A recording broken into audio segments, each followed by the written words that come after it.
Welcome in to another edition of the JMU Sports News Podcast. I am Bennett Conlon, joined by Jack Fitzpatrick. Jack, how are you? I'm doing fantastic today, Bennett. I'm super excited to try and diagnose the offensive problems that has been plaguing JMU ever since week 4, it seems. Super pumped to talk about all of that. We have some fantastic, I can't say that word, listener questions lined up for later in the podcast. And of course, we're previewing men's and women's basketball today as their season is nearly here. The bye week, it comes at a perfect time, as I've heard some people say. Perfect time for the bye. A lot of people are saying that. I I really want to find a coach that I know I say this every bye week, but I really want to find a coach that, just says this bye week doesn't come at a perfect time. We had a lot of, positive momentum rolling, and the bye week, I wish it came 3 weeks later. But no, every single coach, I know. the bye week comes at a perfect time. Chesney even said that verbatim in his press conference this week. Like in his opening statement, said, this press conference, this bye Comes at a week, perfect time. his bye week's coming at a perfect time. Like, cool. All right. Didn't think it was. Good for them. It's huge. I mean, they need it. They need it before we dive into football. I mean, well, a little preview of it. I'm a little sad about this team, and they only have 2 losses. I shouldn't be sad. I'm going to hit you with a lot of optimism today. All right, all right. Well, I mean, I guess I'm not sad. It's just like I should have expected this. Maybe I'm more sad at myself for expecting like a high flying offense after that Ball State and UNC game, but that's besides the point. It is also basketball season. The association is back, and basketball fans, it's that time of year again. The NBA is back from opening tip off to buzzer beaters. Bet Online has you covered with the best odds, biggest promotions, and live in game betting on all of your favorite teams. Charlotte Hornets, baby, are winning the championship. This season, every game matters. BetOnline has every stat, matchup breakdown, and live odds to bet on during the games. And it's not just the NBA. BetOnline has odds on everything from football, MLB playoffs, NHL, to political props. MLB playoffs, that World Series, it lasted one more. Throw a bet down, Yankees in 7. Head to the website today to get in on the action with America's most trusted site for online wagering. BetOnline, the game starts here.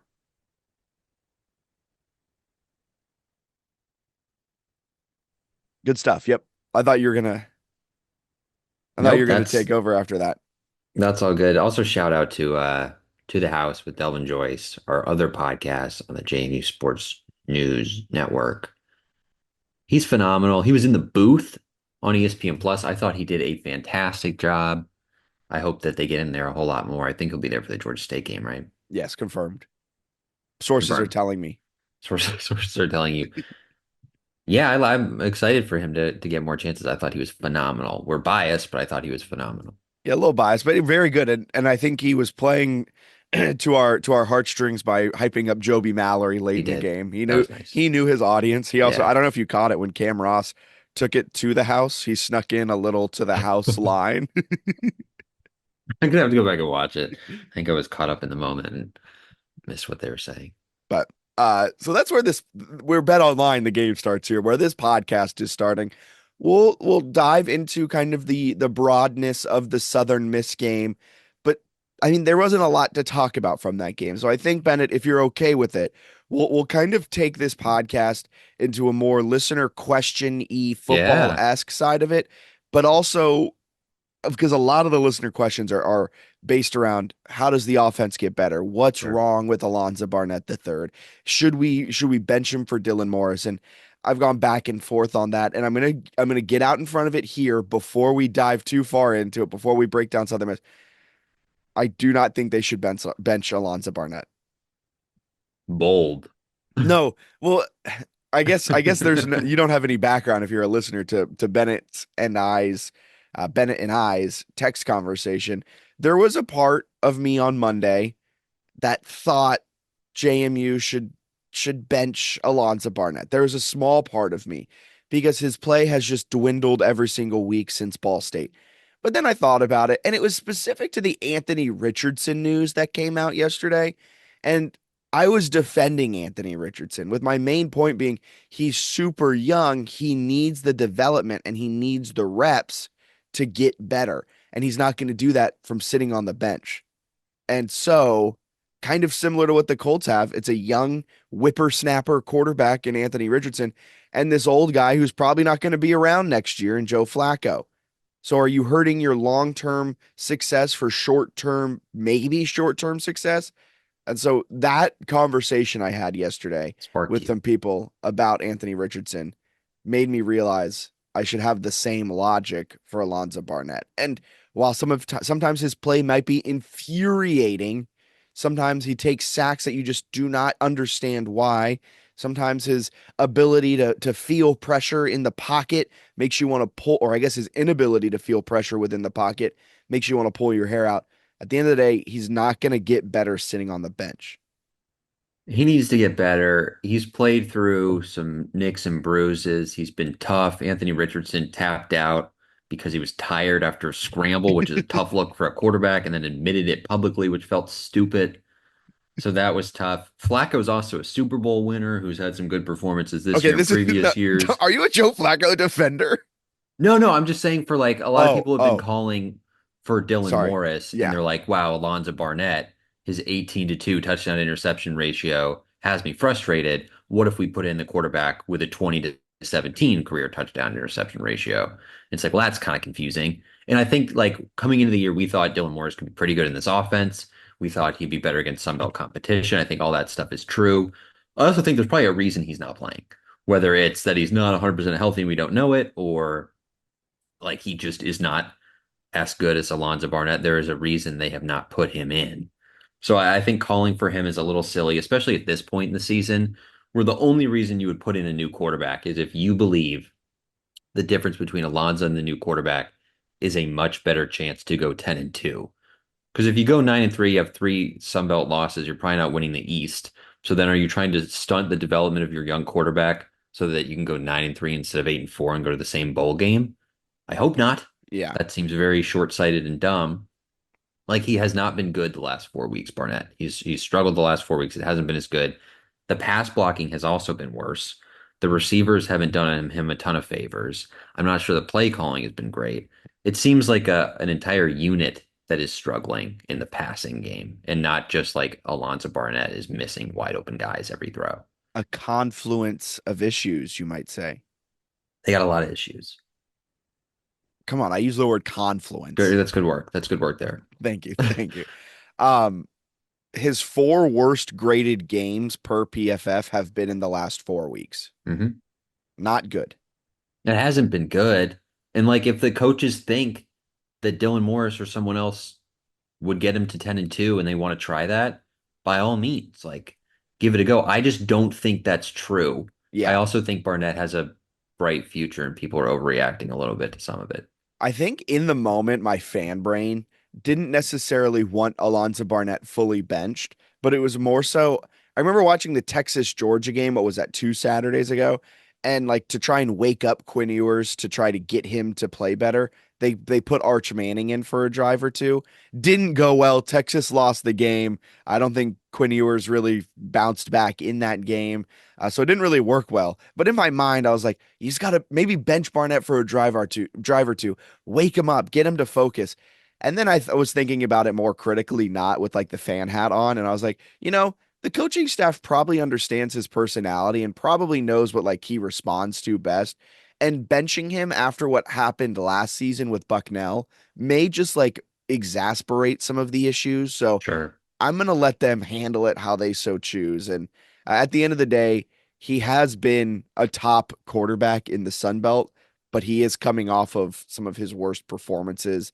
And I think it's more so due to offensive play calling. But that's just our long wind. Oh, I was just going to say they have handled it in a way though that has been a little bit awkward and clunky at times, right? Like going on the post game with Dave Riggert and being like, "Yeah, you bandwagon's closed."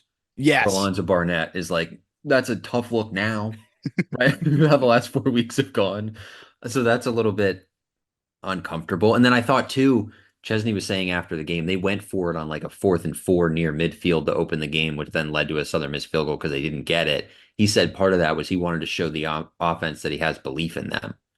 Look, man, like I know you're trying to build their confidence and be like, I believe in you. I don't think failing on fourth down builds confidence either.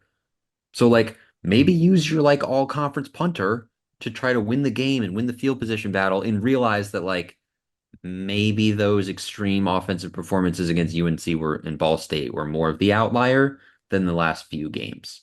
I don't think they are this like dynamic passing attack. Running game's nice, defense is sick. We'll get to that. Special teams phenomenal. Like they probably don't have a great passing attack this year, and I think if they're gonna go 10-2, they kind of have to embrace the fact that they're not gonna win games with like this high-powered passing attack. And like maybe we just, fourth and one at the 30, sure. Fourth and four at the 50, maybe you don't trust them, and maybe it's okay if they know that guess what? I don't really trust you guys in that Yeah. situation. So this season, we've seen meh offensive performances against Charlotte, Gardner Webb, ULM, Coastal, Georgia Southern, and Southern Miss. We've seen amazing offensive performances against North Carolina and Ball State. I think it's time to say that this is a meh offense that has the potential to hang 30 up and go on these like really awe-inspiring drives like they did against Southern Miss, where all of a sudden Dean Kennedy is deep in his bag of tricks and they look unstoppable. But I think they are more of like a 1 to 2 explosive plays a game that go off for goodness and a couple good drives here and there, but for the most part they're leaving you kind of shaking your head. I think that's what this offensive identity has come into. And I think Barnett, in my opinion, has been like 4 games good, 4 games bad. Like I thought Charlotte, he had a lot of drops go against him. Like he had a couple first half, like probably should have been touchdowns. Yeah. I think Coastal, he was okay, even though he missed some stuff. Like they did enough there that I was like, all right, I thought Barnett looked good in that one. And obviously Ball State and UNC. The other four, yeah, have been a lot like less consistent, not as good from him. His interception, I think, is what really angered people because it wasn't like it was like a jump ball interception. It was Bucknell-esque, right? Where he's scrambling, can't get out of the scramble, and just flails it into the air and gets picked. Brutal to watch. Those are gonna piss you off more than most. At the same time, though, if he takes that sack, fans are also like, "What are you doing taking that sack?" So for him, he kind of got himself screwed, like in no man's land there, where he was trying to get it out of bounds and couldn't. But I don't think he's been horrible this year. He just hasn't been consistent. I still think the running game's good. I think the offensive line is decent, but the pass blocking has been worse, and the passing game has not been great the last few weeks. Yeah, this quickly divulged into us talking about offense. Let's quickly get back on track to talk Southern Miss. We'll just recap the game in very quick fashion because I don't think there's much to really talk about with this game. Alonza finishes 15 of 25, 135 yards, 2 touchdowns, and an interception, took 4 sacks. George Pettaway was the bright spot for the Duke's offense, has a career day.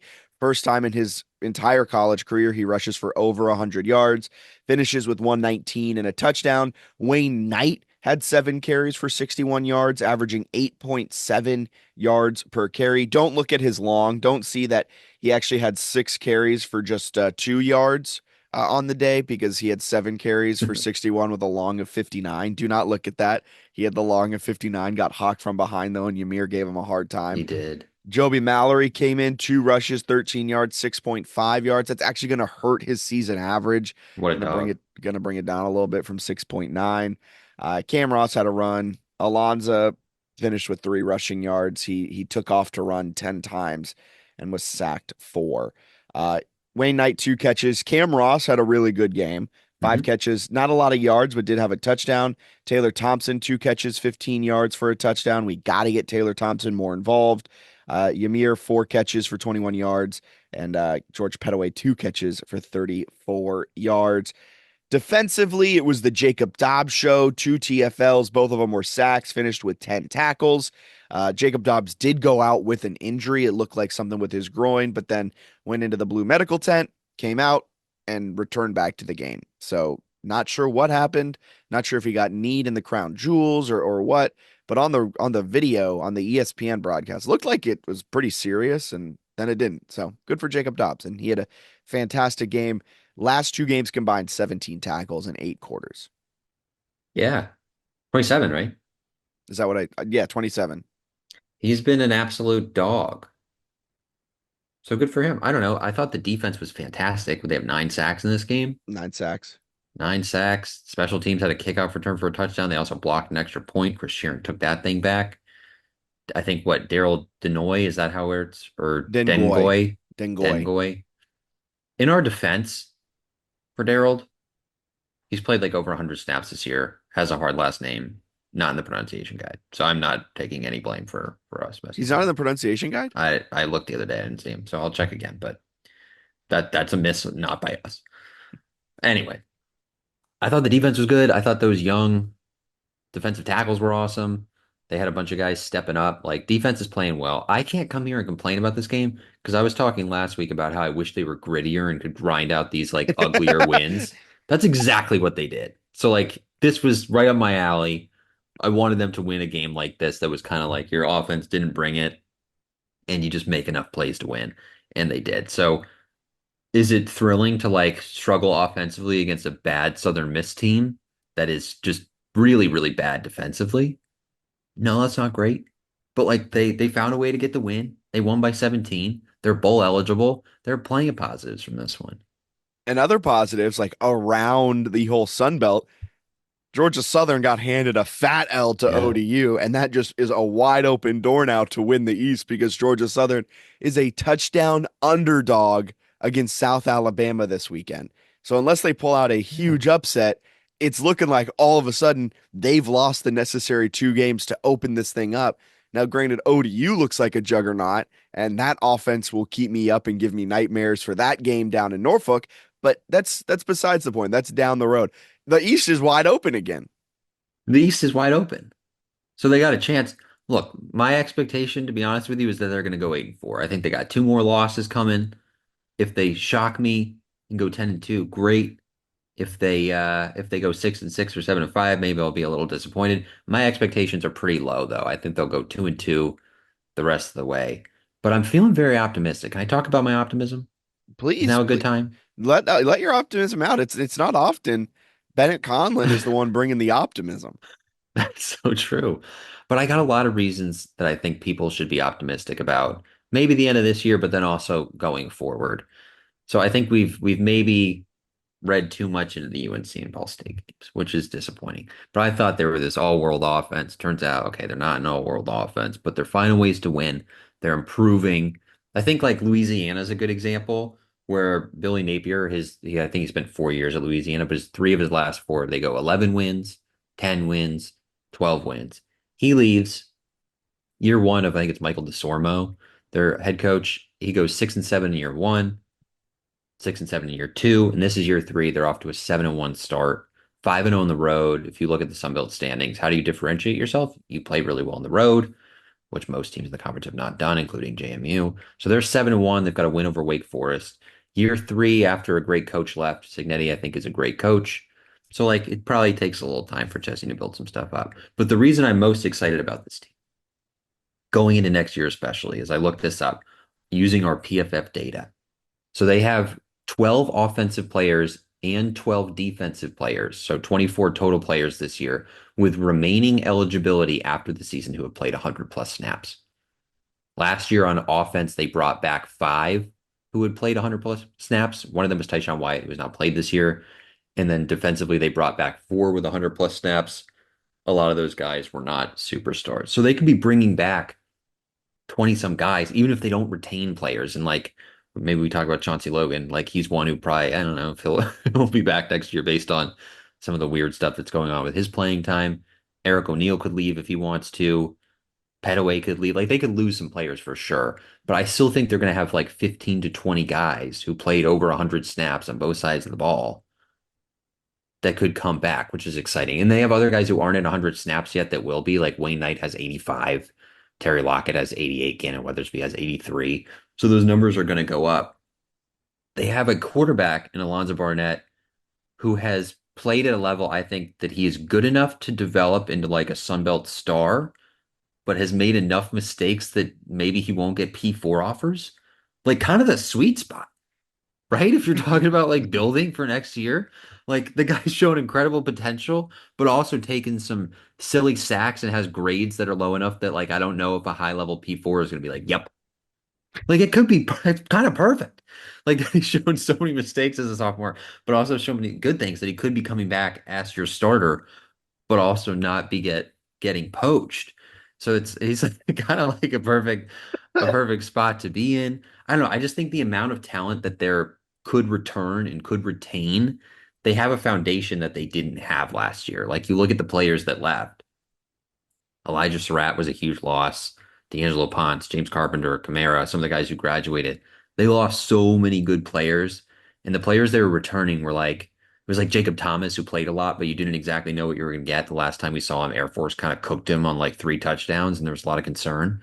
And he's developed into this great, like, phenomenal safety who's really reliable. If you bring him back as a senior, he's got more experience. He's somebody who's more of a known commodity now. Like there's a ton of those guys on the offensive line, defensive line, in the interior that I think they have a foundation built that they can supplement in the offseason through the portal instead of having to like put together a competent roster through the portal. So if you go 8-4, but you retain a lot of people and then you supplement with some portal stars, you could easily go into next year as like the Sun Belt favorite. So I think there's a lot of reasons to be bullish on maybe the rest of the season, but also 2025. All right. That is some optimism. That is some pure, unfiltered optimism coming from Bennett Conlon. They just got a lot of guys who are playing a lot of snaps. I also think in the portal, the fact that he rotates so much could be valuable. Where if you're trying to get a linebacker and the linebacker's like, "Am I going to play?" And he's like, "Yeah, because I play like 6 linebackers all the time because I just rotate, rotate, rotate." It's like, "Oh, cool. Like I'm going to play even if I'm linebacker 4." Yeah, all great point. My worry, and this is some of my pessimism. Yeah, hit me.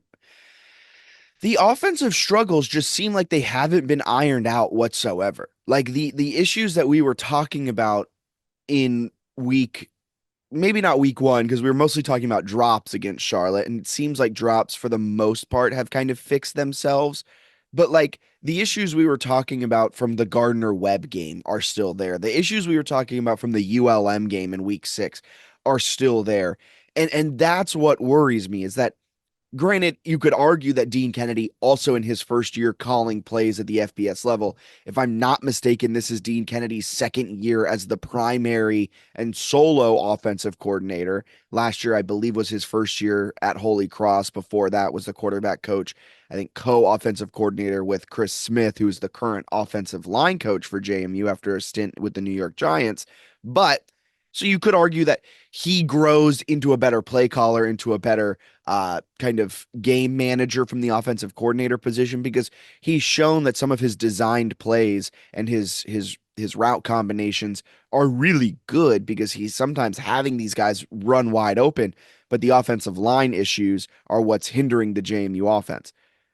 I do worry though that like there hasn't been a ton of uh changing on the fly. Like he hasn't been able to adapt to the fact that the offensive line is struggling. So let's get more quick plays. Let's get more screens involved. Let's get more, quick hot routes. Let's get more uh interesting run looks, things of that sort. And maybe that's hard to implement at this point in the season. Maybe that's what you use this bye week for.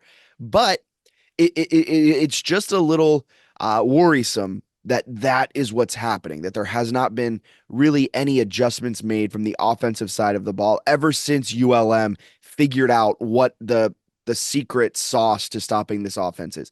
That does worry me and leaves me with a little bit of pessimism heading into next season and the remainder of the season. I think the talent is there. We've seen it. UNC, Ball State, moments against Charlotte, moments against Coastal Carolina. You know the talent's there, but it just seems like they've been able to unlock it, and then ULM threw a top on it, locked it, and every single team has not given the key back to JMU to figure out how to unlock it, except for Yeah, Coastal. it hasn't been great the last few weeks, so I'm not going to argue that. It needs to get better, certainly. I hope they can figure something out with the pressure.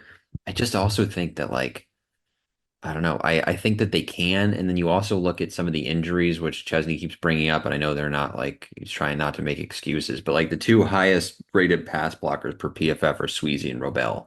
Both are injured. So I think that's hurting them too. And if you can get Sweezy back, which it sounds like they might, which I didn't think was going to happen, Sounds like they could have him back soon, and then maybe even Tyshawn Wyatt back for the end of the season. I wonder if that helps a little bit, where you can handle the pressure a little bit better with some of your better offensive linemen and then adjust on the fly there. So we'll see. They definitely need to get better. I also think in the portal, like you could use a receiver who's really good at those quick sort of things and Yeah, making contested catches and things. So I think there are ways to fix it and get it better, but yeah, it hasn't been good. I just think that like they're still 6-2. yeah. They've shown flashes offensively. I think the lack of offensive identity is a little bit concerning. But I wonder, maybe it's an off-season thing. Like maybe Dean Kennedy like is so young in his career that they don't have these on-the-fly fixes, but they can do that in the off-season or have a longer time to make that progress. So that would be my hope and optimism. But yes, it's been concerning, and I don't expect them to figure out the passing attack the last 4 weeks. I think it's going to be a problem. it's it is also the fact that like this team is a bunch of transfers, like 60 plus transfers you bring in. Yeah.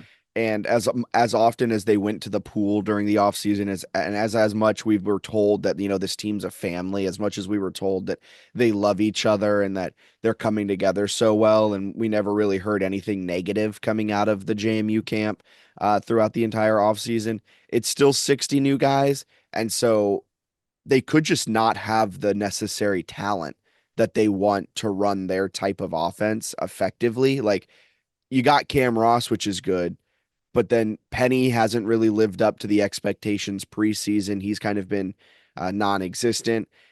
A lot of their offensive skill player transfers, like you tried to just fill the voids, and you weren't necessarily going for like, all right, we need an elusive X receiver. We need a premier slot receiver, which it looks like you have in Ymir Knight, but like you lucked into that one because he was already on the roster. So you're going out into the portal and you're just looking for talented players who can play. With that being said, now this year you have the 20 plus guys returning in theory that you can Mhm. then go out and be like, all right, we need a possession receiver. Yeah. We need a guy who can go up and get it. We need a technical route runner. And you can be more pinpoint in how you want to attack the transfer portal. I think that was something that may be showing its head now, is that they just had to get bodies, Yeah. talented bodies, because had a good transfer portal haul, but were they exactly the types of players they needed? Maybe not. Maybe they got the dudes that they could, that were talented, that fit that fit what they were looking for. But it also takes time. Like that's the other thing where like if you're on a call with like a transfer linebacker, you can't be on a call with like a receiver. So maybe they weren't able to put the amount of time in with like certain receivers that they offered because there were some pretty good receivers they offered that went elsewhere that maybe they wanted that they didn't get and they had to go with some other options. But yeah, like you mentioned, Ymir Knight, he's had 4 catches or more in 6 consecutive games. I looked this up since 2021. The only receivers to do that are Knight or for JMU are Knight, Chris Thornton, Antoine Wells, and Elijah Surratt. So like a lot of talent there for the sophomore. He's making plays. He's proved to be a reliable pass catcher. And like the other thing too, some of it is like, yes, the scheme has not been great. Some of it is like Arnett's been off, the pass blocking's been off. Jamie dropped 16 passes all of last season. They have 19 drops this year. There was one where they ran like a little pass for Petaway that he could have caught and went for like 50 and a touchdown maybe on like a little angle route, like just right through his hands. Perfect throw, put his hands on his head. He was disappointed. But like those are the kind of things where you look at the stats and you're like, Barnett, what the heck? But like if the running back catches an 8 yard slant, Barnett has closer to 200 yards. All of his numbers look better. Everyone takes a deep breath. Like, so some of that is they've dropped way too many passes. And I don't know if that's like get him on the jugs machine or if that's Can like you hit the portal and find guys who catch. just have really good hands because some of the like to be fair, some of the guys they brought in have like consistent drop issues their entire careers. Yeah.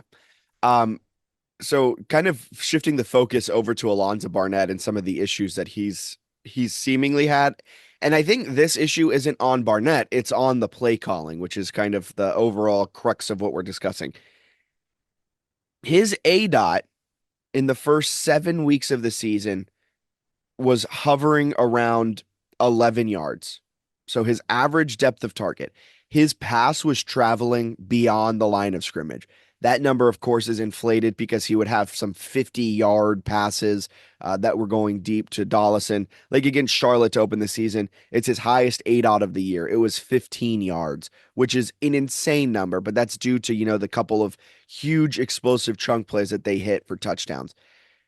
For most of the season outside of the Gardner Webb game, it was 10 plus. 10.6 against Coastal Carolina, 10.5 against ULM, 11.1 against Ball State, 13 against UNC. So that really just lended itself to what Alonzo Barnett does best, the deep ball. You were getting them open. You were being able to hit on them a few times in a game. It was bringing up your overall ADOT. He hasn't really been able to hit those types of plays all that often in these last two games. And these last two games have been the most infuriating to watch from a fan perspective on why the offense has felt stagnant. The offense was always explosive play based. The offense was always reliant, maybe a little bit too much on those 50-yard OD catches. They haven't really had them the last 2 weeks. And against Georgia Southern, his ADOT was 8.7. And against Southern Miss, it was 5.9. That is a very low ADOT for a quarterback who has been described as a deep ball merchant. Like the dude has an elite deep ball, and maybe the looks just weren't there. Maybe they were afraid to open it up. I'm not sure, but having a 5.9 yard ADOT is a little intriguing. And that's not on Barnett. He's taking what's there. That's on the play calling, in my opinion. Yeah, I think some of it's play calling, some of it's receivers, right, who aren't always getting open. But like PFF saying that when he's been blitzed, like 12 of the 19 drops are when he's blitzed. Like just an absurd drop rate where it's like, how many times do you think he's frustrated where he does make a good throw on a blitz and they just like let it go off their hands? Because I'm sure there's some of that too. They seem to like be weirdly bad at recognizing blitzes, which I still don't know whose fault that is, but like way too many blitzes that just come without the offensive line knowing what they're doing. And then the running backs in pass protection have not been good the last 4 weeks. Like that's part of it, man. That's like feels like at least 50% of the time it's just like a whiff. So that's I don't know. Like they've got a lot of things that are not going well in the passing game, which is frustrating because the running game is so much better than last year. Like the running game exists. It's good. They have multiple guys who are running at a high level. Purdy's out for the season, which I don't think we've gotten to, but he broke Oh, his yeah. leg. So they lose their short yardage back, but Joby Mallory can probably come in. I don't think that changes much in My terms of God, that's Joby's music. yeah, we're excited to see Joby play. Bummer for Purdy because he had done a nice job. Very. He like earned a Yeah. scholarship this year, and um, yeah, it sucks for him. But I don't think it changes the offense too much because he wasn't getting like a ton of run necessarily. So like they should still be able to have a good running game. Wayne Knight should be able to do some good things. Petaway's been phenomenal. Mallory gets in there. I like the running game is there. That's what's so frustrating. Is like if you can have any competence in the passing game, you have this turnover excessive defense that's doing incredible things. The special teams is cooking. Like just complete forward passes in 2024 and you might win the East. I think the most infuriating thing is that they're two top like rush getters. They're two top guys in rush attempts, Wayne Knight and George Petaway this season, are averaging like combined 7 yards a carry, They've been phenomenal. and they still don't run it that often. They've run it 299 times this season, which you might be like, whoa, that's a lot of times running it. That's 37 times a game. But if you take out Alonzo Barnett scrambles, which get put as a run, or Alonzo Barnett sacks, Yeah. which count as a run in the college football game, that number is just not where it needs to be. Like Wayne Knight and George Petaway should be combining for like 20 to 25 carries. No, excuse me. They should be combining for 25 to 30 carries a game the way they run the football. I'd like that and then mix in Mallory, like lean on the run if you can. Well, and not to sound like old school football, but you run to set up the pass. You run to set up play action. And what's the best type of play to run when you're a deep ball, explosive Yeah. play reliant team? The deep ball. And I talked about this on To the House. When you're a explosive play team, you need successful first downs. You can't throw up a 50-yard 50-50 ball on first down and then it creates second and 10 and now you're kind of stuck in no man's land. What are we going to do? Are we going to run it to make it 3rd and 7, 3rd and 6? Are we going to try and pass it again and risk a incompletion? It feels like they've had a lot of nothing plays on first down this season. I Yeah. haven't been tracking first down success rate like I did last year with Kurt Signetti because he infuriated me early in the season on first downs. But like it's all about the early down success rate, Yeah, they've been specifically first horrible. down. Because you need to be successful on those downs to have any chance of setting up your explosive play. And they're so apt to go for it on fourth down. Granted, they're 6 of 20 this year on fourth Please down, stop. which is horrible. But like if you're willing to do that, you maybe have a successful run on first down. A successful run is defined as gaining 50% or more of the yards needed for the first down. Let's say you average on the low side 4.7 yards per carry, which is their season total with sacks included, which is an insanely good number considering Alonzo Barnett has A been lot of sacked a sacks. lot. Um, but say you're averaging just a shade under 5 yards, so not technically a successful run. You do that on first down. Okay, it's now 2nd and 6. Let's say you get a quick 3-yard screen play. Okay, it's 3rd and 3. That opens up your entire playbook Yeah. because you're so okay with going for it on fourth down. You now have 2 plays to get 3 yards. Instead, they're sitting back and they're trying to pass for it. I'm going to try and pull up uh let me see if I can find it in time. Their average down to go against their average third down to go. While you do Because that, I'll share a quick number on the play action stuff. 89% or 88.5% of Alonso's dropbacks this year have been not play action. And it's like 91.3% have not been screens. So they're running screens only like 9% of the time, and they're only using play action about 11.5% of the time, which I found a little bit surprising that they wouldn't do more of that given the running success. I thought some of that play action would be good. The other thing that Barnett was really good at the other day is they had a couple where they actually moved him in the pocket, like they rolled him out and then he would complete passes and it was like, wow, what a novel idea with our mobile quarterback. Get him moving, man. Don't let him just stand there yeah, because when he's just standing there, if it's not there, you've seen it break down a million times. Let him move, let him go different ways, have him roll to the right and then go back to the left and they have like a wheel route or something or a throw back to a tight end, which they did one of those and went for a huge gain. Like do different things with his mobility on design pass plays, and I think you'll have a lot more success than they're having. early down EPA per play. So they're actually kind of our eye test isn't fully matching it, but again, there's these outlier games now I think that's involved. what, yeah. But they rank 46th in the nation in early down EPA per play at 0.07. Just for some context, how good the defense has been this year. The defense on early downs has a negative 0.24 EPA per Wow. play, which is like teams aren't moving the ball at all against them on early downs. Now their third down EPA leaves a little bit to be desired because they've been struggling to get teams off of the field with their Oh, third down. they've sucked Now, sometimes on third downs. but back to the offensive side, their average third to go, I want you to guess. For the whole season, Yes. 3rd and 7. Average third down distance is 3rd and 7.81 yards. Which is horrendous given some of those short ones against like Ball State. 115th in the nation with average third down distance. That's horrible. That's insane. Check out To the House with JMU Hall of Famer Delvin Joyce.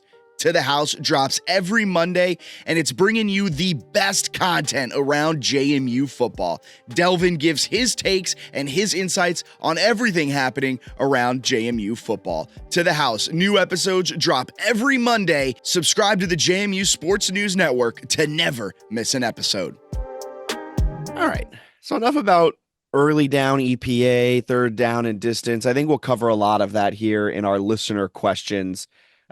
After listener questions, some news or snooze, and then, of course, we'll finish it up with some basketball previewing because it's nearly basketball season, Bennett. But first, John Butler asked, with the recruiting season coming into the home stretch, is JMU continuing to see an uptrend in the type of recruits considering slash committing to JMU against previous years? They've had a couple commitments over the last few days, uh, which have been pretty solid. I think they are continuing to see that uptick in overall size and everything. They've gotten some good guys. Oh yeah, Michael Scott. Hoping to talk to him later today. Receiver from PA. Too good to be true, right? Michael Scott from Pennsylvania. The office jokes are going to write themselves for people. But he's a really good receiver who was originally committed to Arizona State, decommitted. They're getting a lot of guys who have P4 interest. They're doing a nice job recruiting. I thought the portal haul last year was great. I think it'll be good again. So yeah, the talent level is definitely better than it was at the FCS years. I don't think there's any doubt about that.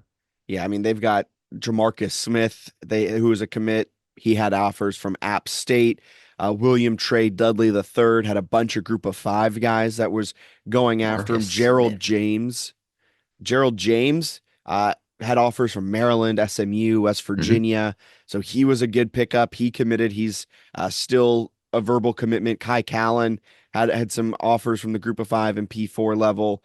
Uh, they've been able to, which has been kind of the most impressive thing. Not necessarily that they're able to get these guys that have the P4 commitments, but that they have these guys that they're continuously beating out at the same level. Like they are beating out apps and ODUs at a very consistent level where it's cool that you got, Michael Scott, who used to be, who's a decommit from Arizona State. But to me, it just shows where the program is at that you're able to beat out ODU and App State and Liberty and, some of these local schools that you're kind of going toe to toe with. And it feels like you're winning out more often than not. Yeah, I think they're doing a nice job. Preston asked, talk about women's soccer being amazing. Ginny Lackey, holy hell, man. She's going to be very good. How many goals now? What? She was like, how many games has she played? Let's see. I'll check. I'm They're going to 8 guess. 0 1 in the Sun Belt right now. And like, since I forget exactly when she joined the team or like was able to like start playing for the team. 11 games. Yeah. So since she has joined the team, they have not lost. 11 games, 11 goals. That's very impressive stuff. She's so good. What says Yeah, does she have 23 points? Does she have 11 goals and one assist? I think it's like 5. I think, let me double check. Yeah, so she got 27 points. 27 points now. That Yeah. is insane. They're very Yeah. good. After what was like a slower start, I was expecting, okay, they'll drop a couple Sunbelt games, but they'll be in the mix to win it. Oh no, they've just gone unbeaten in Sunbelt play. They've kind of bodied some of these teams. Like App State was a 3-0 one. The Southern Miss one earlier this year is probably the funniest, the 7-2 win. They've been scoring a whole lot. Defense has been pretty solid of late too. So yeah, I've been super impressed with that group. Devin Watts asked, how happy are you that the fans that think they know what they are talking about aren't actually coaching the team? Seems like a sophomore that has won National Player of the Week twice at James Madison is not allowed to make a singular mistake. Fans got to chill a little bit. Yeah, I would agree. I will say though, it's not a singular mistake. There are times that he's making multiple of the same mistakes, and that's what's infuriating to me.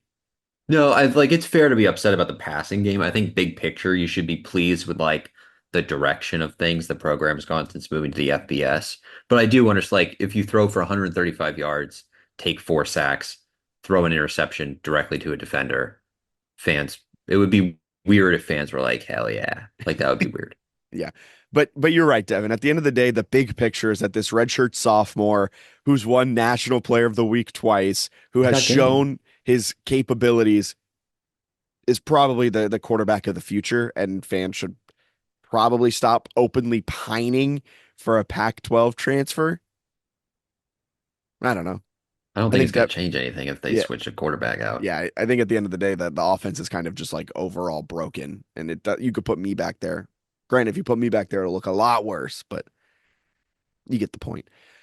Caleb David asked a fantastic question. This might be one of my favorite questions we've ever gotten Big time research. due to the research behind this. All right. I think we need to look back on the season and reevaluate offense performance all year.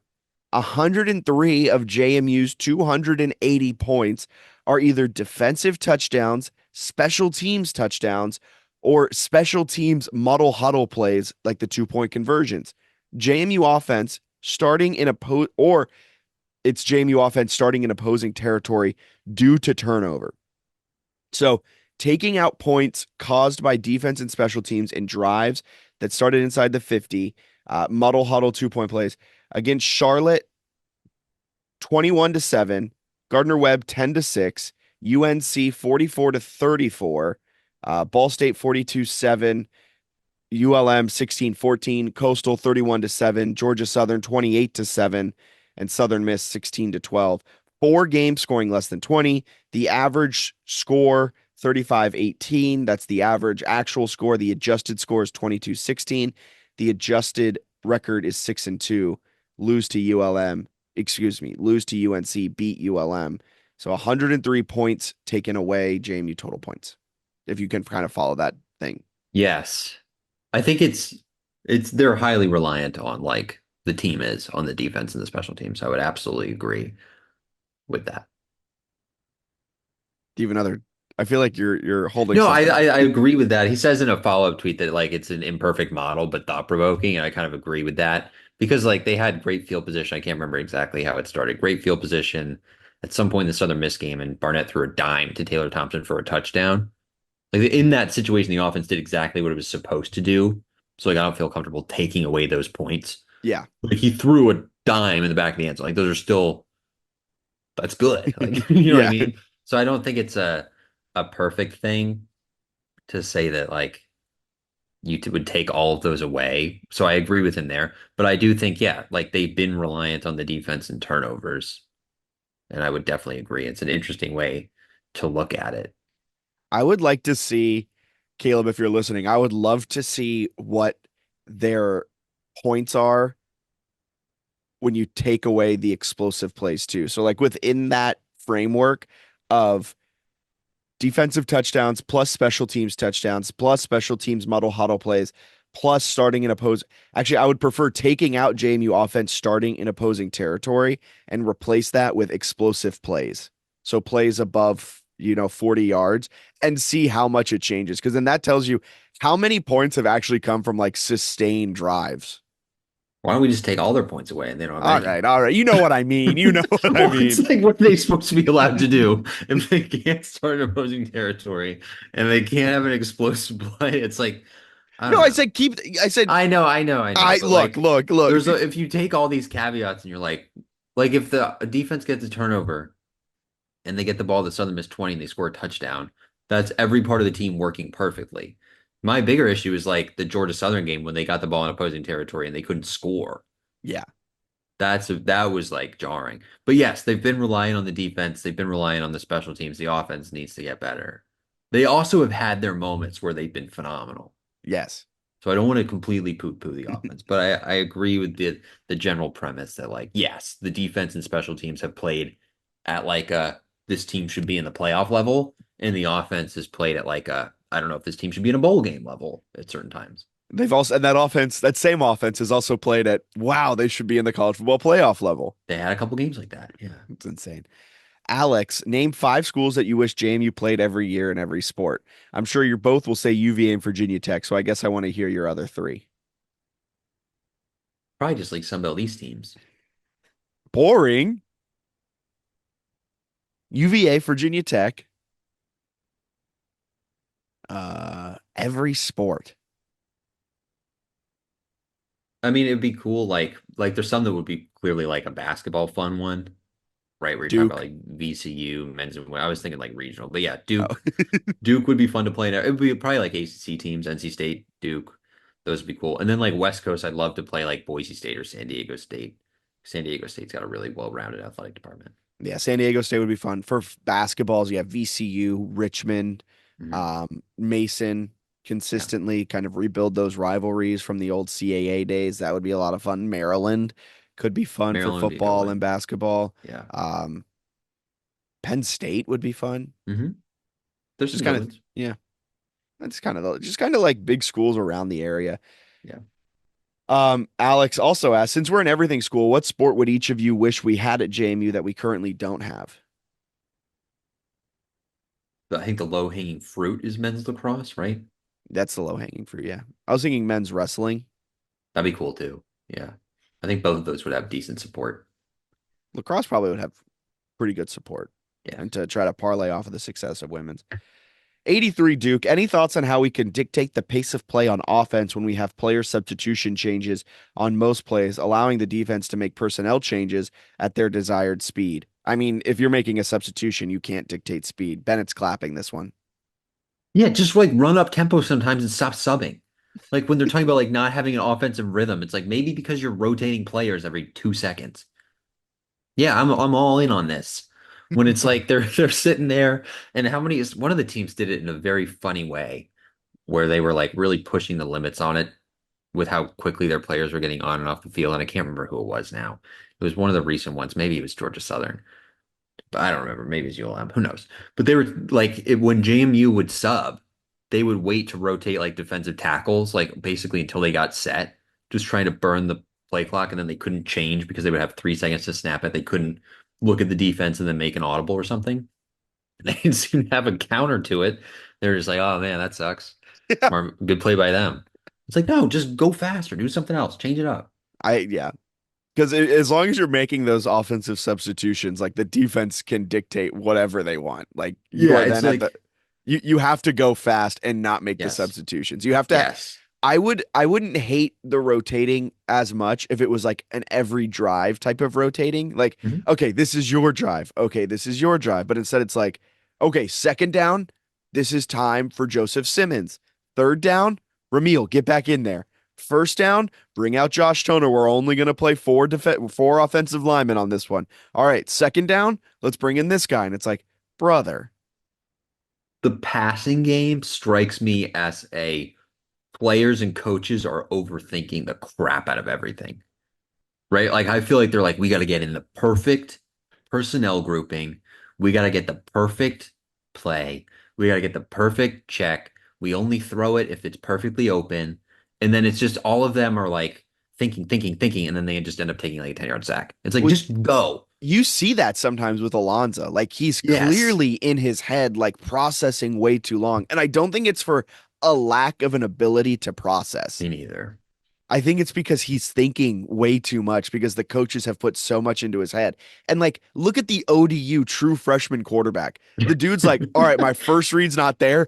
I'm running. Basically can't throw either. And he's still completing a lot of his passes. Like, I would love to see more of Barnett. Like, maybe he gets two reads. Like, read one, not there. Read two, not there. Go. Yeah. I Or don't know. even, And then like run no huddle or something. I don't like, know. are we just like oversimplifying this? Like, I No, I feel, think they're overcomplicating the passing game. yeah.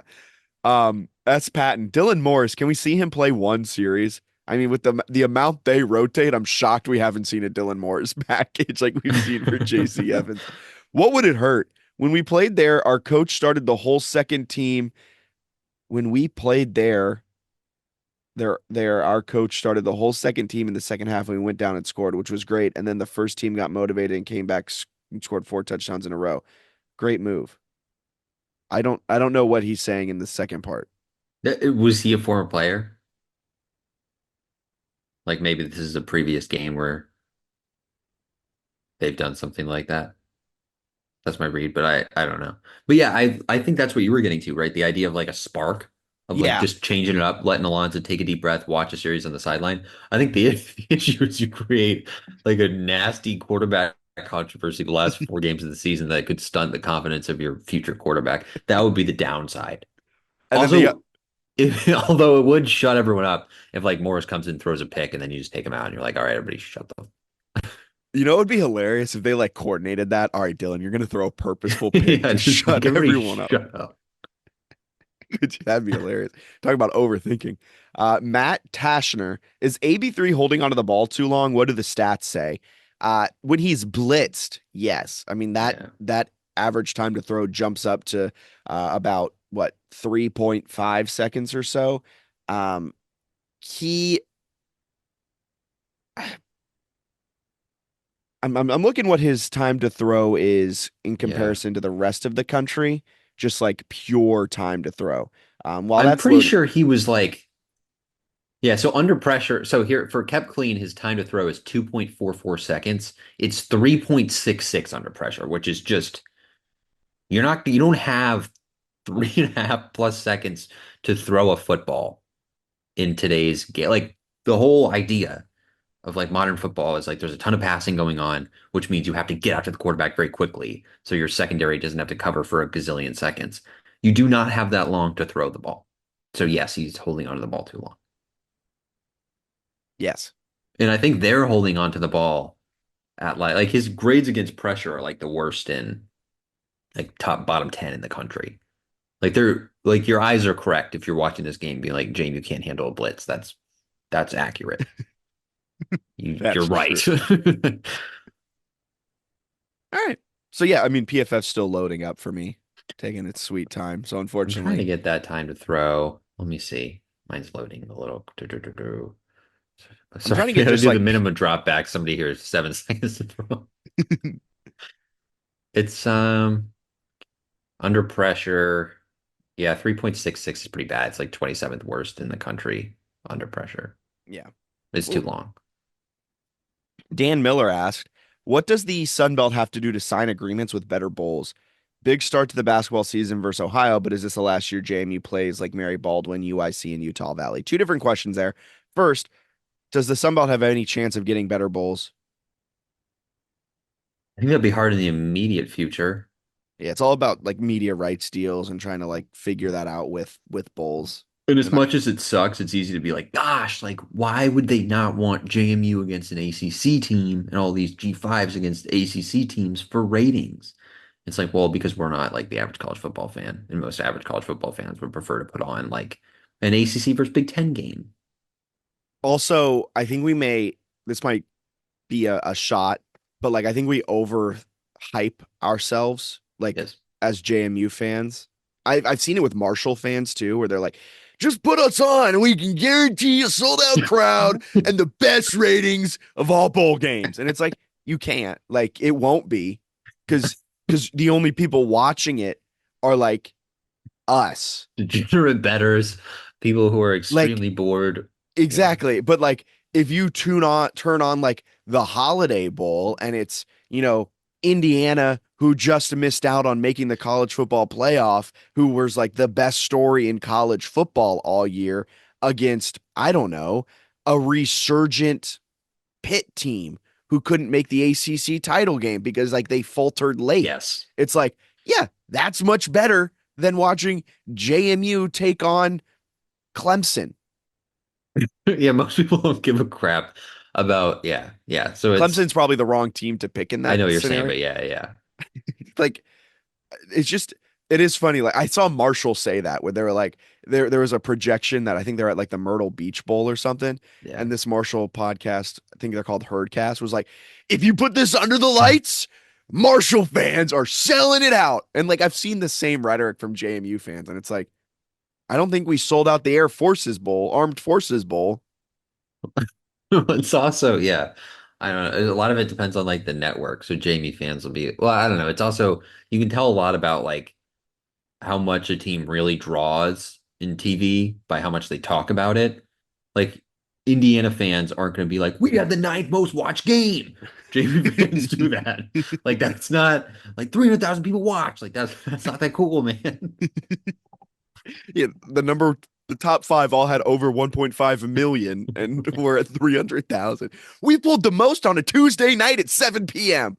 Yeah. Cool. We actually dominated among G5s. It's like, okay. I also hate ratings talk. Like, I think you've rubbed this Yeah. off on me. Like, I could care less about the ratings. Was the That game stuff's good? so lame. Yeah, where it's like like your team like maybe didn't look good, but you're like, but our ratings were sick. Like, I don't care, man. Did you have fun at the game? Did they win? Did they look good? Okay, and then big start of the basketball season. We'll get into this in a little bit, Dan. So we're gonna put this one on the back burner. Tough, And tough to include UIC and Utah Valley with Mary Baldwin, though. Those are Division One teams. all right, so like the teams we're playing, Mary Baldwin, which a D3 ODAC school, I think it is. Like I know And there, I know UIC and what was the other one? Utah Utah Valley aren't Valley. like.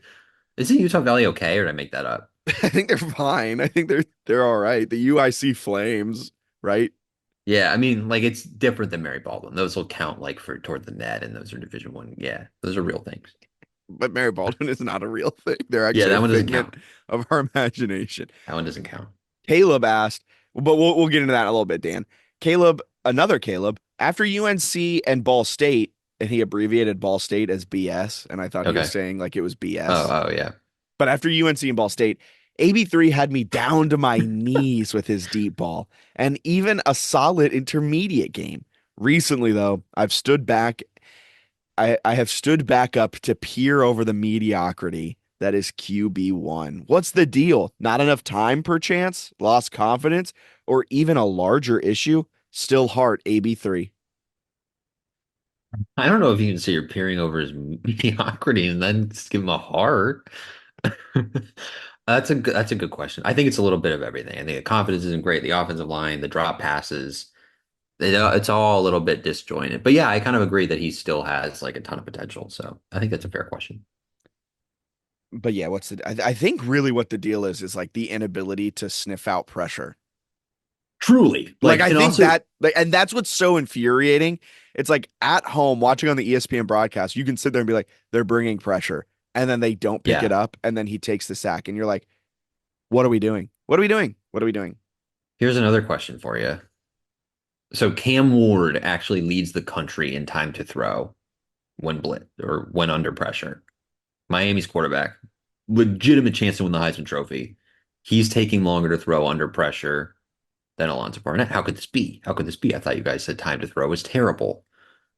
He's getting his pressure to sack is 16.2%. Barnett's is 32.9. So he's taking a long time to throw, but then not scrambling out of it. Like some of these other guys that are taking a long time to throw is because they make the first guy miss and then they're like making something happen. So I think that's the other point is not only is he taking a long time to throw, he's taking a long time to throw with no ability, not no ability, but he hasn't consistently shaken guys loose in the pocket. Like that's some of this thing like Shador Sanders takes forever, but he's got a much lower time to throw. Some of these like Devin Dampier at New Mexico is taking over 4 seconds when he has pressure to to get rid of the ball, but his pressure to sack rate is 4% because the dude is sick. Like a pressure comes and he makes a miss. That's the difference. Yeah, yeah. I'm very excited to dive into these numbers because I didn't realize there was a time in pocket category, which breaks it down between There's average good time to stuff. throw, less than 2.5 seconds, how they do. Really, really fun stuff. Mike Ray asked, how would you recommend they fix the passing offense? I feel like I haven't seen any changes since their loss to ULM. Still struggling with the blitz and not running anything to help Barnett out. Kind of what we've been talking about. Like, Yeah, get him moving. get him moving, get him on the outside, utilize his Yes. legs. That was the weird thing about this last game. That first drive, what, 4 or 5 QB designed runs, and then like just completely bailed from that game plan. Yeah. Maybe had like 1 or 2 for the remainder of the game. But if you're coming out and running your star quarterback 4 times on the first drive, I expect that to be used more in the game plan. Yeah.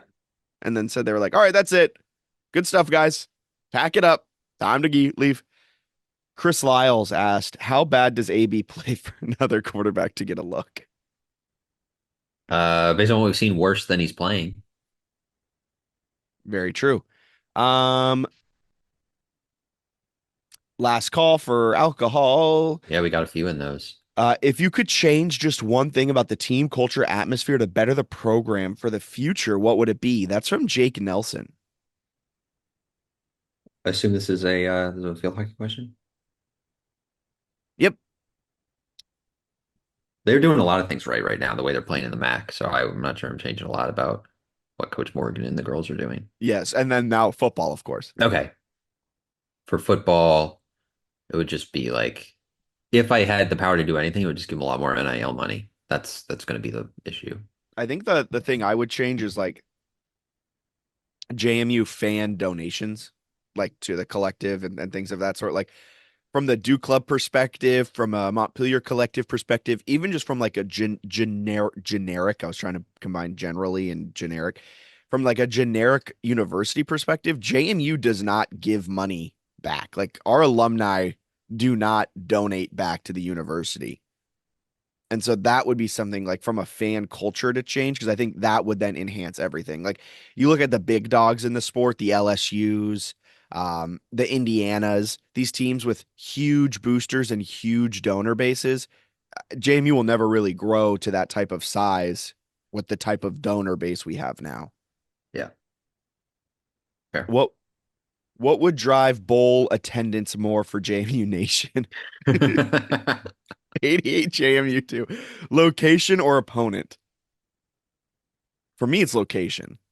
think it's location for most people, right? If it's drivable, you're going to get more people there, or if it's a sunny destination, that's a destination. But even then, drivable is still going to beat it out. Yeah, I don't care if it's a P4 in-state rival if it's in Texas. Yeah, I'm not going. I'll just watch and be excited about But it. like if we get Western Kentucky in the famous Toastery Bowl, formerly known as the Bahamas Bowl, being held in Charlotte, I'm going to that. Yeah, I think that's how a lot of people probably feel. Joey Needham. Do we stink at football? They're they're a passing. This is such a funny thing to say. They're a passing attack away from being like one of the two or three best teams in the group of five. Like the defense, special teams, running game are so solid, and they literally just don't know how to pick up a blitz.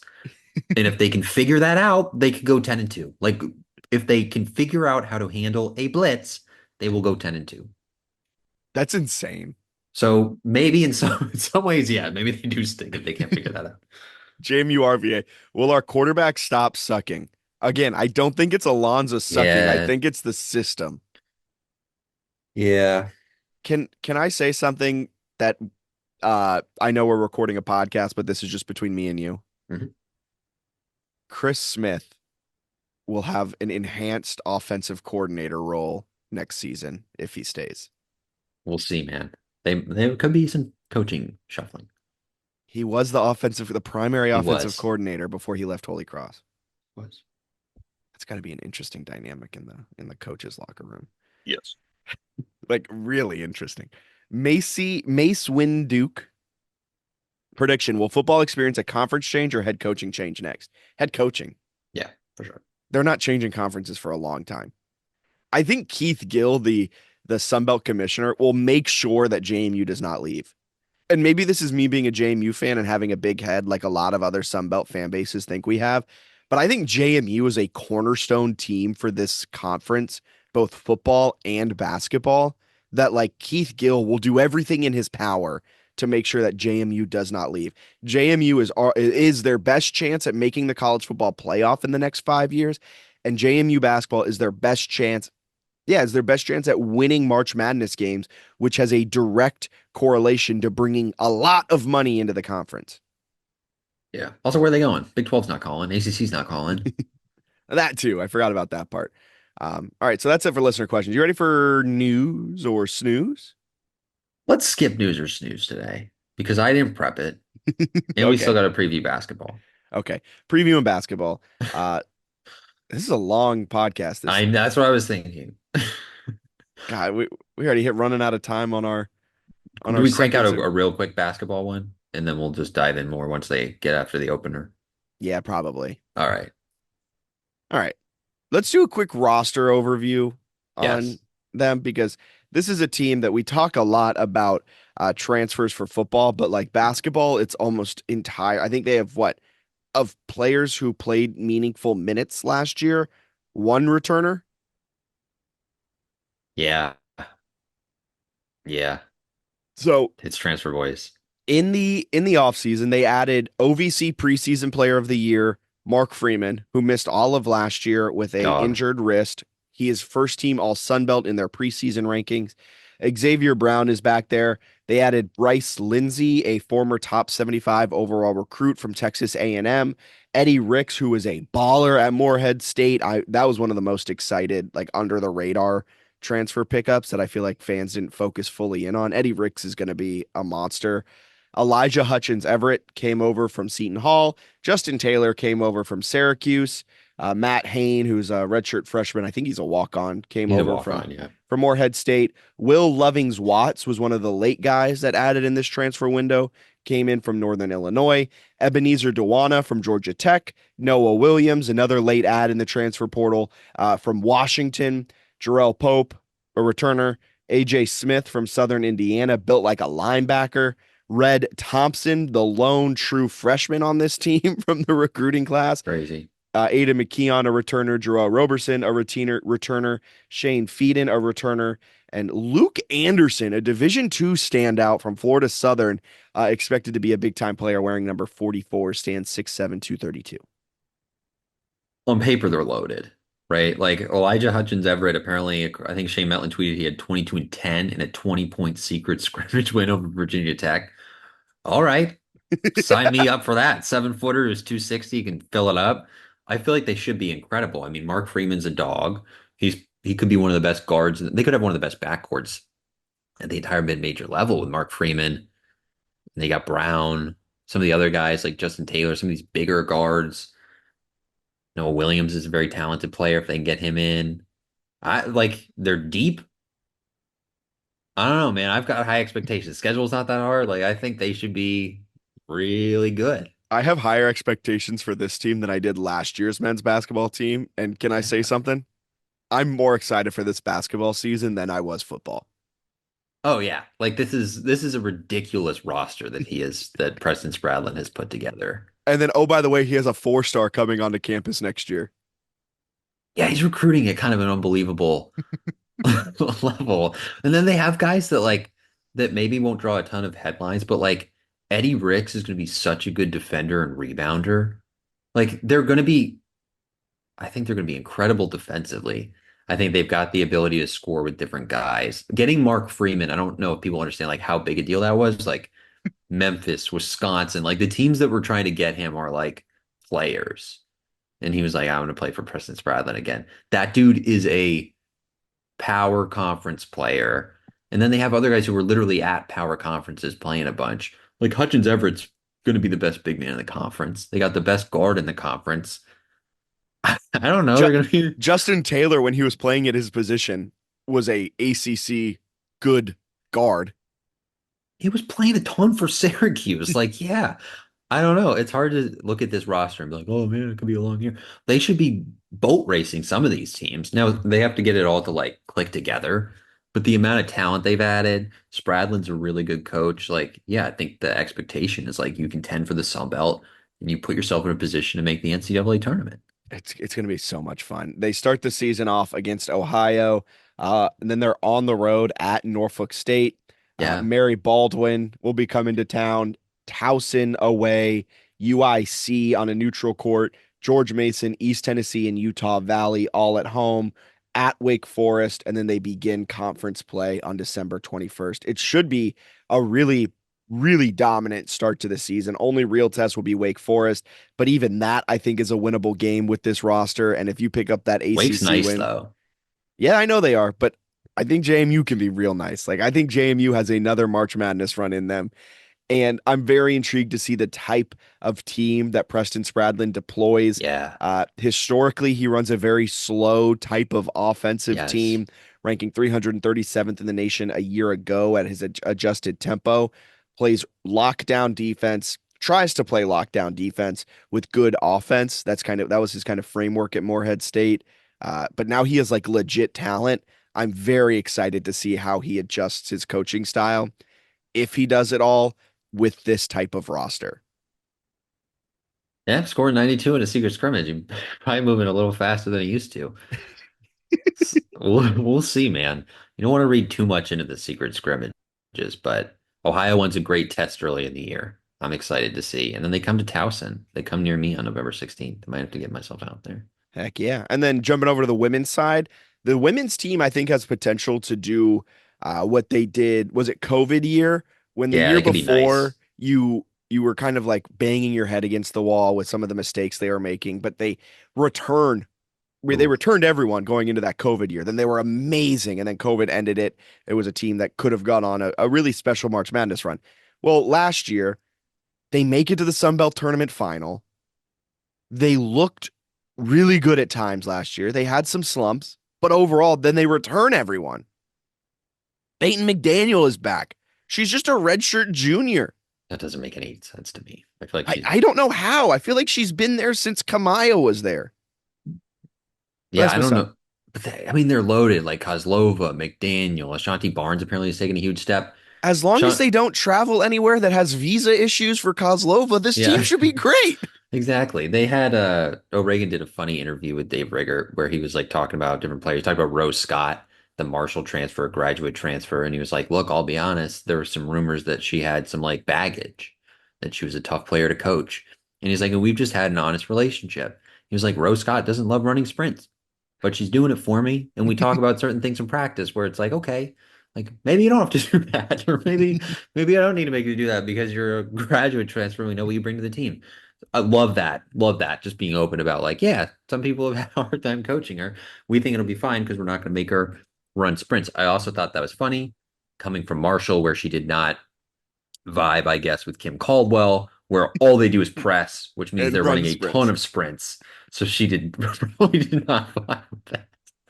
But I think, I don't know, she could be good. She can score. They have Mullins back, who's a pretty solid guard. Goodman, I thought, did some great stuff. Hazel, they're freaking loaded. It's like the same team they brought back, and Kim Caldwell left Marshall for Tennessee. So there's no reason they shouldn't win the Sun Belt. Their schedule is unbelievable. So they're probably going to take some non-conference losses because it's really hard.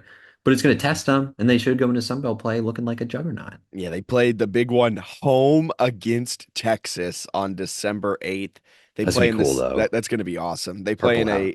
a St. Pete showcase against Northern Arizona and Florida. They're on the road at Notre Dame. They open their season up in the MAC Sun Belt Challenge against Kent State at Hmm. Kent State. Uh, on the road against Villanova, on the road against NC State, and then they begin conference play on December 29th. I'm super pumped for this season for women's basketball. I think they're going to make a lot of noise in the Sun Belt. I will say, like you said, if they have a rough non-conference, it's all right. Yeah. Conference play is where it matters, and they're gonna cut their teeth in non-con play, and it's gonna pay dividends later on in the season. Also, you never know if you just have like one of those hot days. You have so many chances that you could steal like a crazy, Yeah, oh my God, we just beat that team yeah. kind of win. So we'll see. But yeah, I'm amped for basketball season, man. Like, talk about the inability to pick up a blitz all you want, everybody, because there's other stuff coming too. And to wrap things up here, around JMU sports, men's soccer picked up a massive 2-2 draw. They get the point at home against number 6 West Virginia. That's coming off of the heels of their first loss of the season. They suffered a 3-1 setback down in Columbia against the Gamecocks. Next up, Georgia State, and then they will finish out the regular season at ODU on Tuesday. But they're continuing to be very, very good. 7-2-6 on the season, 3-1-3 in conference play, setting up nicely for the postseason. And then field hockey has been exceptional. They Yeah. continue to dominate, and they just picked up a big win over number 18, Liberty. So thank you so much for tuning into the JMU Sports News Podcast presented by Bet Online. For Bennett Conlon, I'm Jack Fitzpatrick. We'll talk to you guys next week. See ya.